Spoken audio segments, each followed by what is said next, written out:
Hello, you wonderful people, and welcome to another episode of Untitled Reviews. This being a show where I talk about TV shows that are dramas. For today's episode, I'm going to talk about the latest episode of Promised Land. A lot of really interesting things went down in this episode, so let's break it down.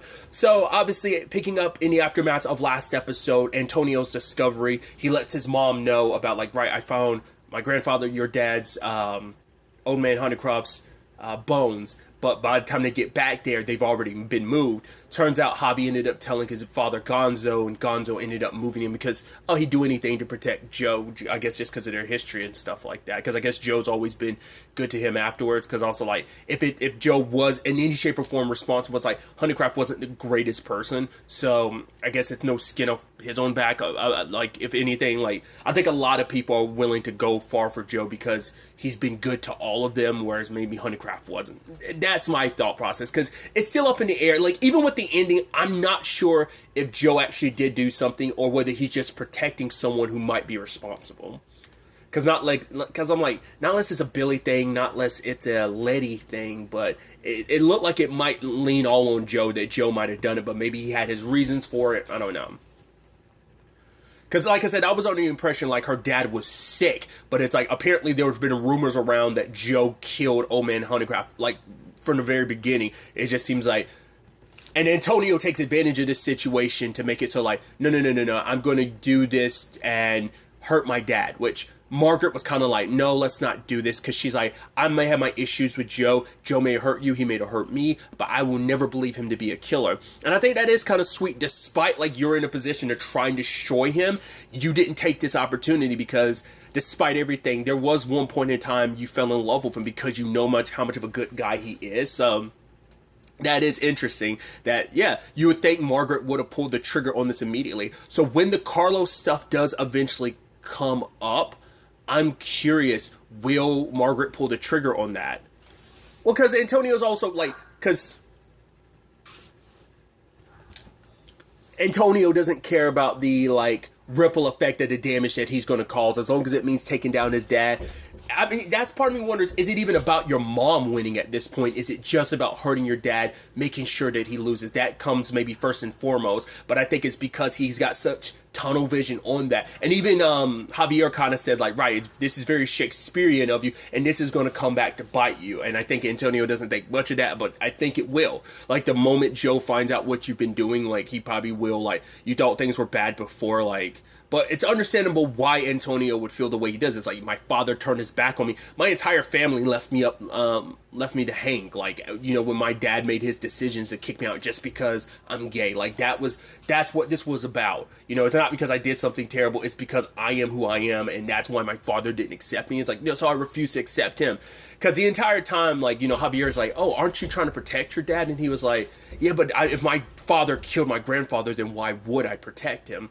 And it's no, you were looking for any crack in the armor to take advantage of. You were just taking advantage of a situation that, proved advantageous to you. And so it's even more heartbreaking to be oh yeah, you're taking such. He's acting like he cares so much, especially later on when he almost makes it seem like he's so proud of his dad. It's yeah, it's funny you're doing all this. It's just very it's just the betrayal, the fact that you're smiling and acting like you support your dad while secretly you've been doing and making moves to stab him in the back, And obviously Joe has to put all those rumors to bed, especially at the same time he's getting interviewed and awarded for his success and everything. Then he also has an ice raid on top of that, so he calls up Mateo. Well, he gets Gonzo to call up Mateo, get him and Daniela out of here. Letty takes them to Billy's, which Joe never found out where they went, but if it ever comes up, him and Billy are in a better place, but still it's going to probably rub him a little bit the wrong way, but it's still kind of right, this is about protecting Mateo, this is about protecting Daniela, so. Because you could see that chill get down Joe's spine. Because even when they're hi, we're from ice. And in that moment, you could see Joe kind of flashing back to be when he first was oh, I'm Joe. And now it's yeah, I'm Joe. It's just, he felt that scared, worried that, it's just everything that he's built will come crumbling down. That he'll lose everything. That fear is still there. It doesn't go away all these years later. So, which makes the whole way he kind of treated Daniela, but that's also why, because he's always scared that this could always end up getting taken away from him. So, it like Daniela, like her undocumented status just kind of played into those fears of worry that it all come crumbling down at some point in time, that someone, ICE in particular, would come and snatch it all away from him, like find out the truth or whatever.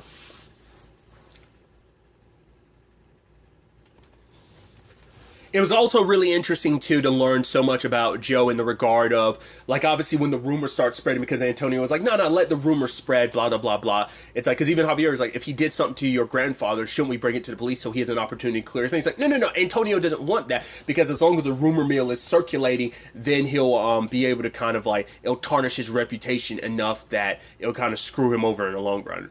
But Joe kind of took everything, like everyone's whispers. He could see everyone looking at him, whispering and everything. And he kind of takes the jokes. People were like, oh, like if it's the statute of limitation, Joe, you could tell us you killed old man Honeycroft. Ha, ha, ha, ha, ha. But then like Val is like, how, not Val, Veronica's like, how could you like take those jokes? He's like, privilege? No, ego is a white man's privilege. He's like, the fact of the matter is they can make their jokes. I'll hang my head, make myself small for them, and then but they can say all they want to me. It'll cost me nothing when in actuality, it'll cost them millions in business. But then Veronica's like, yeah, but then like, oh, so I guess it's okay if like I sell my ass or something. Cause like the way they're like, cause especially one of those guys was like super gross being like, oh, like, can I borrow him? Oh, can I borrow you for a while? I'm like, what the fuck is wrong with you, dude?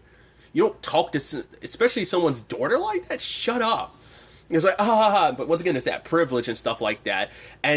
But Veronica, like, you know, he was like, hey, you don't talk to your father like that. And she's like, why? You let other people talk to you like that.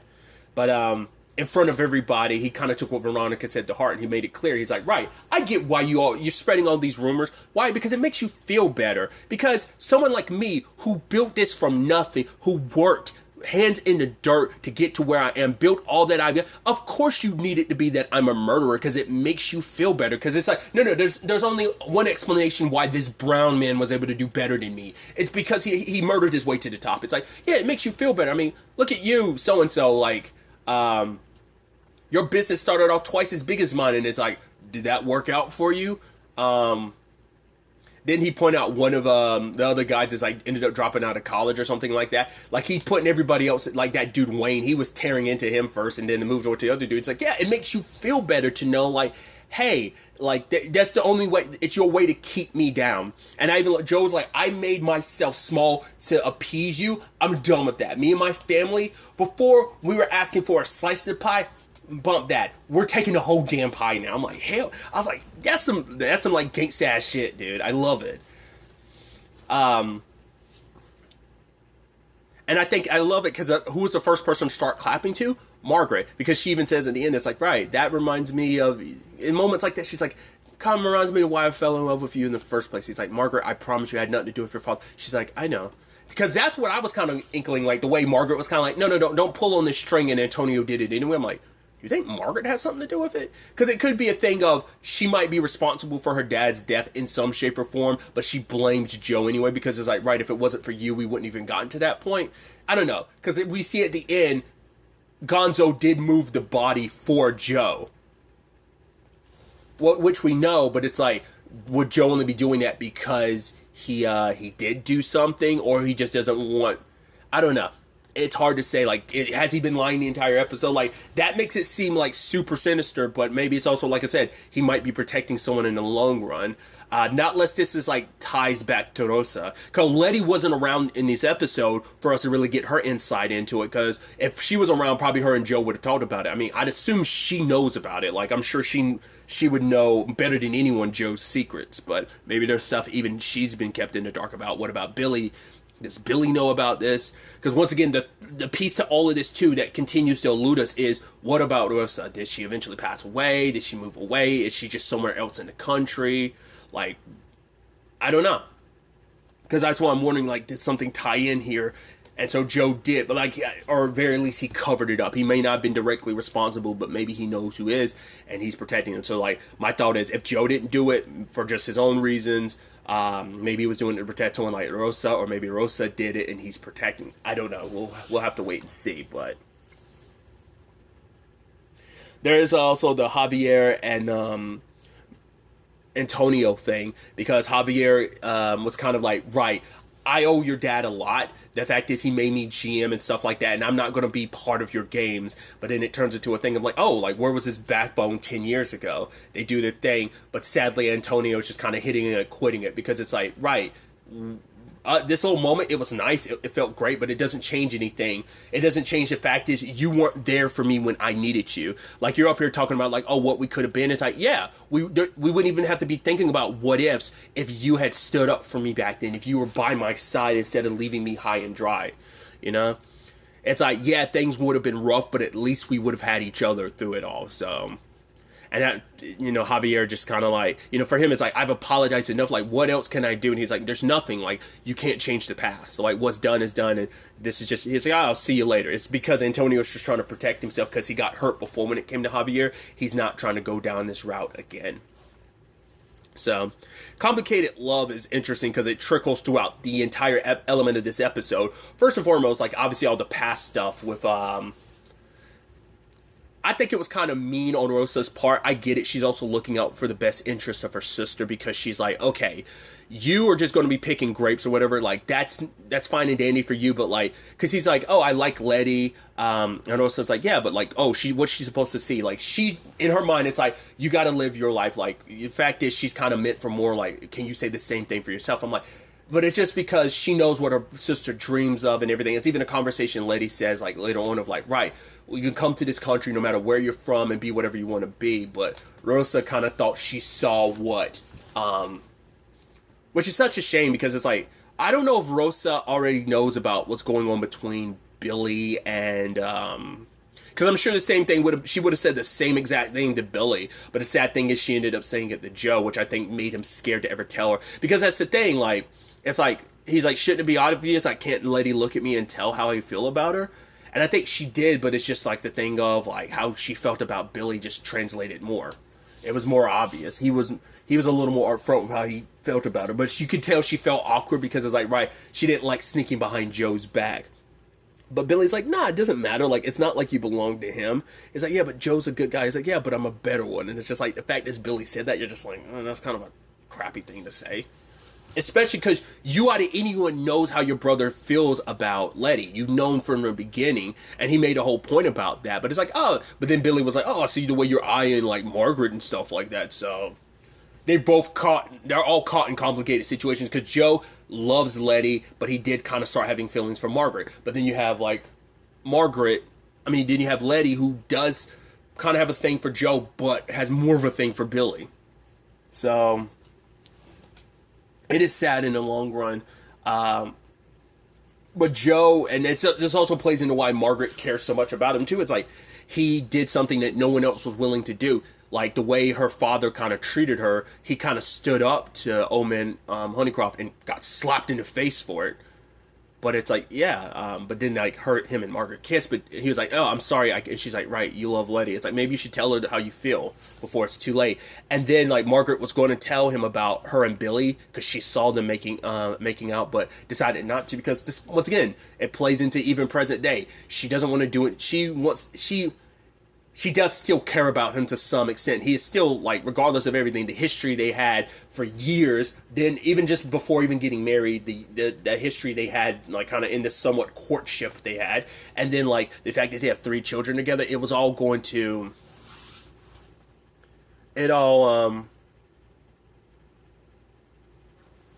it's still there in her core, where it's just kind of like, I can't hurt him, I don't want to hurt him, because I know how much of a good guy he is and can be.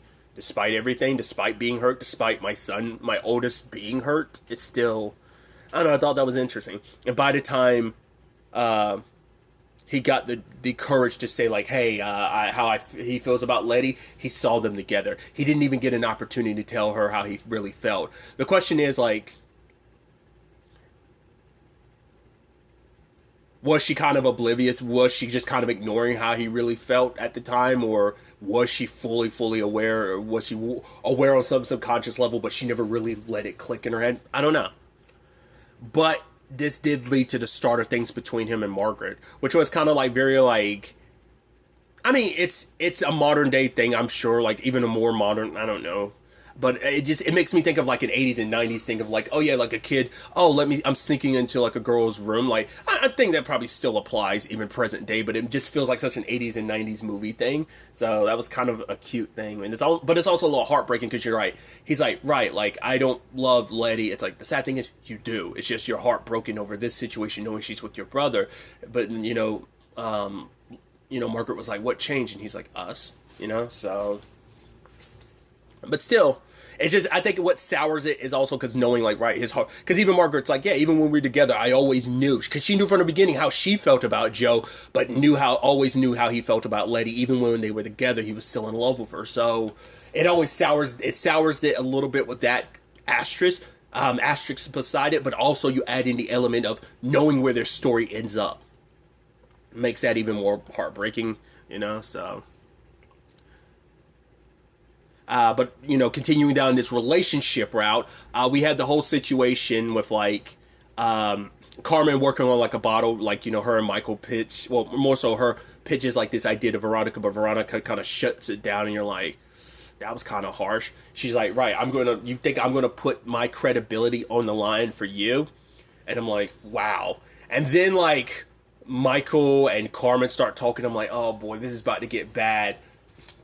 I was saying, oh, God, this is going to get really bad. I'm like, please don't do this. And Carmen's feeling so down, and Michael's like, hey, it's okay. And then they kiss, and at first he was like, whoa, Carmen. She's like, I'm sorry, like, whoa. And then I'm like, oh, I was like, well, at least he pulled away. I'm like, I'm surprised. I'm like, but then again, I was like, well, there was a whole sex party thing. And then, like, he comes back to her later on, and it's like, I've always wanted you. You're like, Jesus. I'm like, well, I know how this is going to end up. Because immediately in my brain, I'm like, well, you guys are going to fool around. The problem is, neither one of you know that she's got Michael followed by Cruz. It's like, no. He's going to be screwed over. Like, I was like, oh man, this is going to be so bad. And then Veronica found him herself. At first, I thought she was going to see the silhouette, and she's going to be like, oh my God, he's with someone, and not know it was Carmen. Then she immediately opens the drapes and see that it's dim. I'm like, oh my God. I was like, holy crap. And I'm like, oh my God. I was like, dude. I was like, oh, that sucks. Because I was about to say, too, because I'm like, is she going to eventually confront Carmen and be like, oh, you want to sleep with him? Yeah, this guy, he's not that, oh, you want to sleep with him? Well, look, he's been going to these sex parties. He's not a good guy. And just like Veronica's like, you know what? We're getting divorced. The fact of the matter is, and he's like, oh, the thing is, he comes off so smug because she's like, basically like, oh, when it's all said and done, I'm going to keep the house and the car, both in my name. I'm going to get full custody of our daughter. I was like, oh, what do I get? You get to walk away with your name. And she's like, huh, really? He's like, you forgot about the prenup. He was so smug about it. That makes it also like, the thing is, because he wasn't even, like in that moment when he was caught, he was apologetic. But in that moment, he was smug and like, oh, I think you're forgetting about the prenup. It's like in that moment, you should have been like, no, babe. Like, I'm sorry. I made a mistake. But then she's like, oh, you should have read the fine print. I might have been like blindsided by your betrayal, but yeah, here's the fine print. If you are having sex like outside of the marriage, it null and voids the prenup. So you walk away with nothing, homie. The fact is, it's like, oh, plus Carmen like recorded everything for like him to enjoy later, and even I was like, oh, that's probably not good. Because at first I was like, is that just kind of because she's younger and it's like, right, we want to put everything on it, like want to record everything? I was like, that could be an issue. I was like, I guess in hindsight, I was like, I guess I should have found it even more interesting that she decided to record that. But I also thought like maybe that was just her being like, oh, let's do it. I'm like, I wouldn't do that. That just presents too much of an opportunity for that to leak out, We've sadly seen it too many times, like just real world-wise happen. So, plus she already had him for the sex party stuff too. This just finally gave him the proof he needed. And then like Carmen walks in and she was smiling and stuff. I'm like, why are you smiling? And then it turns out they set his ass up. I'm like, oh, I was like, hell yeah. And she's like, yeah, like someone's going to try and do my sister dirty. And like Carmen's the one who kind of volunteered for. I'm like, I guess Veronica confided in her. And then Carmen was like, yo, let me get this for you. Because I guess Carmen already felt like there was something there. So it's like, right, let me get whatever you need for me to. I'm like, dude, that's awesome. I was like, oh, that's actually really sweet. Like, I mean, that's how it's like, that's incredible. That's how far you would go for your sister. But also it's just like, man, it's good. Oh, I was scared for a second. It's like the ties that bind this family. Once again, that's what I think is so interesting. Cause like Antonio thinks like, it feels like everything is going to go his way. It's like, once again, as Javier put it, Shakespearean, everything is going to come back to bite him, because like the family is not going to be too happy about his actions. When it's like, yeah, despite their issues with their dad, it's like, you did everything to not only hurt dad, you did what you did knowing it would also hurt us too, and you did it regardless. That was fascinating. I love that twist where it's like Carmen was in on it. Like I said, the recording probably was kind of being like, in retrospect, it's like, that probably was kind of a giveaway. That was supposed to be like, like the fact that she's suggesting doing that, and it's kind of interesting. But once again, it could just be like, that's just kind of like the sexy time fun. But I'm like, I love that twist, dude. You got set up so hard. Boom. But continuing down, once again, the not love triangle, but love situation is obviously Mateo's trying to help out Daniela, but it's like, they'll always have to be worried, because even if this ICE situation passes now, then there's always going to be tomorrow, there's always going to be the future, unless he marries her, because he's a citizen, and that will in turn give her a green card. And so in the long run, like Letty's not too happy about the idea, which you're like, at first you're like, why is she so against it? And it turns out, because for her it's like, right, once you've made the choice to do this, your life will always be about someone else. You'll always, like, we came to this country, she's like, I wanted to become, me and my sister came to this country because we thought we could be anything, and she's like, I wanted that same thing for you guys, which you've all been presented an opportunity, but the moment you marry Daniela, it no longer becomes about what you want, your dreams. You basically will always have to basically be putting someone first. But then Mateo's like, don't kind of push that on me because you did that for Joe. Hell, Joe didn't even ask you to do that for him. You did that yourself, so allow me to make my own choices and stuff like that. But it's like, being the overprotective mom, she couldn't. She wouldn't support the marriage. But Billy came to her. He's like, right, if you don't do this, like, you're going to lose your son. And because it's like, right, he'll go off and do it regardless. But also it's just kind of like, right, like, it'll strain their relationship. But Billy's like, you've done everything. You've been his father, his mother. You've been his rock. You've been his everything. You've gotten to him to this point. But at certain points, like, you just gotta kind of let your kids, like, go and do their thing. Like, whatever happens, like, kind of let them live their life, make their choices. Like, you got him this far, you gotta let him kind of go the rest of the way on his own. So Letty gives her blessing. So they do get married. But during, like, the whole, like, oh, love is true, and it doesn't, like, all the stuff that Billy was saying, like, you see him and Letty looking at each other, and you're like, it's bringing back some of those old sparks. I'm sure, like, being around each other kind of brings a lot of that to the surface. But Mateo is going off to El Salvador with her for, like, a week or whatever, as they figure out, like, the visa situation for her. But she plans on sending Mateo back for the harvest. So, I think it's really sweet that, Letty's, like, happy for them and stuff, How Joe's going to react to that, we'll see. But Letty kind of made that decision unilaterally, but it's like, right, both were dealing with their own crises at the same time. So I'm really interested to see where all this ends up taking us going forward into the next episode. Once again, if you're coming across, I guess I should have brought that up at the beginning, but obviously, I guess they're going to do the week-to-week thing just on Hulu as well. It is interesting. I think it's just because of ratings and stuff like that. They just straight up pulled it from ABC, and now it's on Hulu just week-to-week. So, and now I guess it's on Tuesdays now instead of Mondays from before. Either way, I'm excited to see where everything ultimately ends up taking us going forward into the next episode. But really, that's all I want to talk about. To the next time we meet, be happy, be safe, love life to the fullest, and enjoy it. Good day and goodbye.